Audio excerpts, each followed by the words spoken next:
A lot of people want to know, can you have silicon-based life? And I remember when I used to read Superman comics that there was a villain from a planet named Mr. I think it was Mikyezpidalix. His name was all syllables. So I never did know how to pronounce it. And he was supposedly a silicon-based life form. So my answer to whether or not you could have silicon-based life is, I don't know, maybe. But the thing about this chart, the take-home message of it is, silicon is busy. Silicon is in rocks.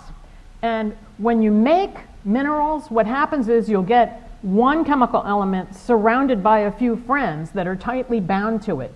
They're in a really tight relationship. Sometimes the forces are so strong it's hard to break apart that geometric polyhedron.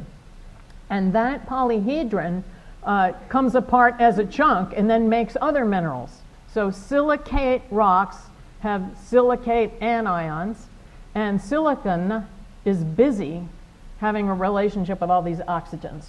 So it's less likely that you would use it for life because A, it takes more energy to bust one of those bonds up than it would take to do a carbon one, and B, because of its configuration, it's harder to do what we call covalent chemistry, which is where you can buy and sell and share electrons, and life likes to make use of that kind of chemistry.